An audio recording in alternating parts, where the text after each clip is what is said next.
Salut tout le monde, j'espère que vous allez bien les amis, on se retrouve pour une nouvelle vidéo spéciale Mercato. Comme d'habitude, on va découvrir un petit peu les actualités les plus chaudes. On va démarrer avec une première officialisation.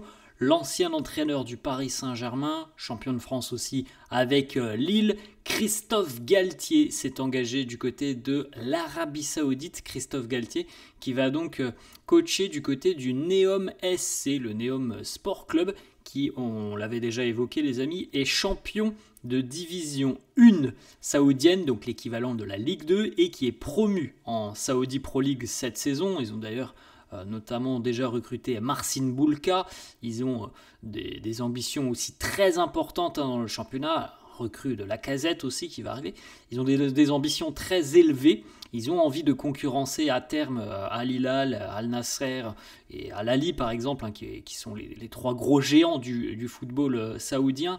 Il y a un projet derrière ce club et un projet aussi, si vous avez peut-être vu des articles, c'est une ville qui n'existe pas encore, Neom, et qui est en train d'être construite. C'est quelque chose de grandiose, véritablement.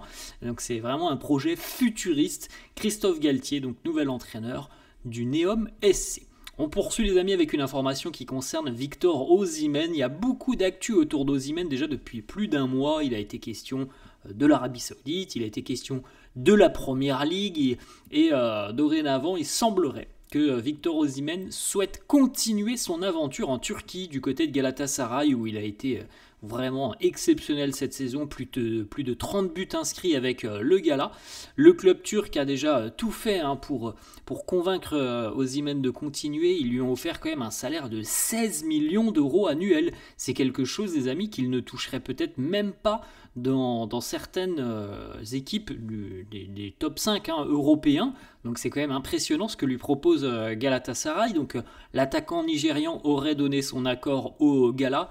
Maintenant, la problématique, c'est que Naples reste ferme. Le Napoli demande que l'équipe intéressée, en l'occurrence là c'est Galatasaray, mais le Napoli demande à l'équipe intéressée de payer la clause. Voilà, c'est tout. C'est 75 millions d'euros. Le Napoli ne veut absolument pas négocier. Donc, il va falloir que Galatasaray soit débourse 75 millions d'euros, soit que le Gala trouve un montage financier parce que Naples est très dur en affaires et ne veut pas libérer le joueur en deçà de 75 millions d'euros.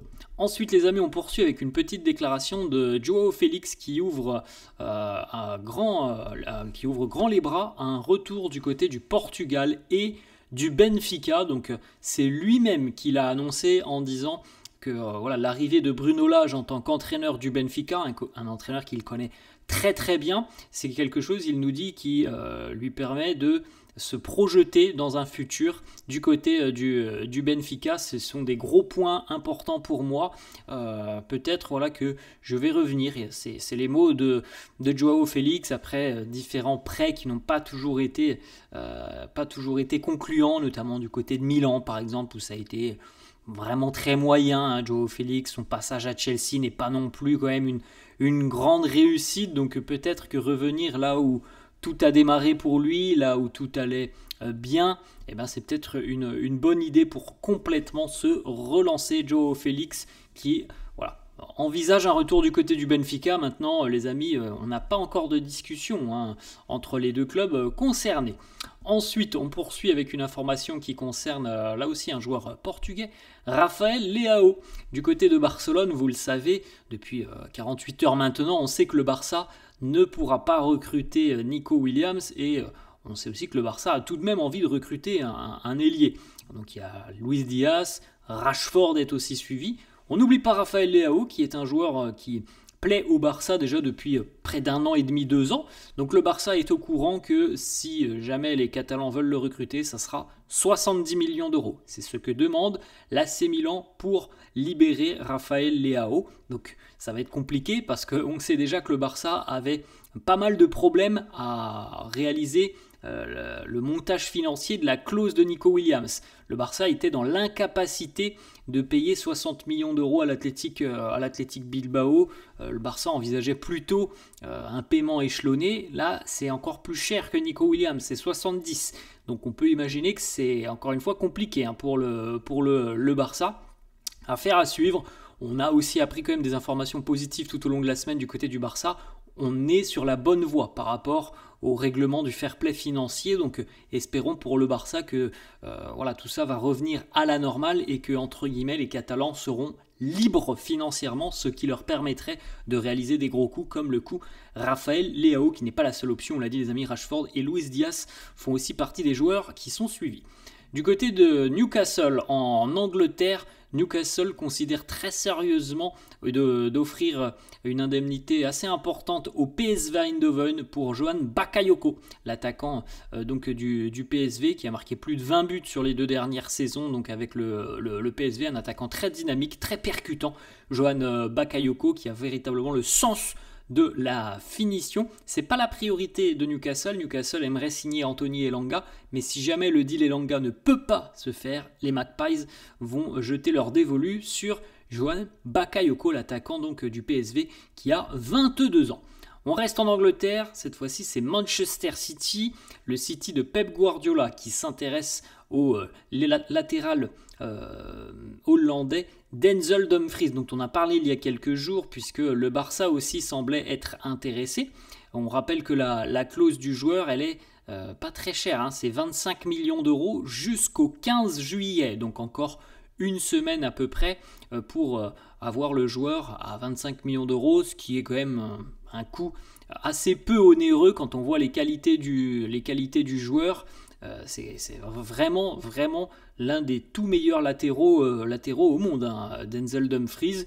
Il y a Hakimi certainement, et par la suite je pense qu'il fait partie du top 3 ou top 5 des meilleurs latéraux au monde, Denzel Dumfries. Donc c'est vraiment une grosse opportunité à 25 millions d'euros. City est très intéressé, notamment depuis le départ de Kyle Walker.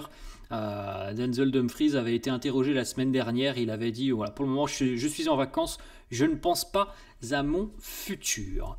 Ensuite les amis, on va aller du côté de la Juventus en Italie. La Juve est très intéressée par le milieu de terrain international malien de Tottenham, Yves Bissouma, qui est un profil vraiment très intéressant. C'est un gratteur de ballon hors pair, Yves Bissouma, qualité technique, qualité évidemment athlétique, court énormément au milieu de terrain. Il gagne beaucoup de duels, c'est un gros travailleur, gros bosseur. La Juve d'Igor Tudor apprécie énormément le profil d'Yves Bissouma. Pour rappel, Yves Bissouma n'a plus qu'1 an de contrat avec Tottenham, il est lié jusqu'en 2026, donc comme d'habitude les amis, soit il s'en va cet été et les Spurs auront une indemnité, soit il s'en va en 2026 et il sera gratuit pour les Spurs. C'est pas la bonne nouvelle, hein, de le voir partir gratuitement l'année prochaine, donc on peut potentiellement avoir un départ d'Yves Bissouma cet été. Ensuite les amis, la grosse information, Fabrizio Romano annonce que un accord a été trouvé entre Victor Gyökeres et Arsenal sur un contrat de 5 ans jusqu'en 2030. Victor Gyökeres a été très clair d'ailleurs depuis quelques jours. La seule option qu'il envisage pour son futur est Arsenal.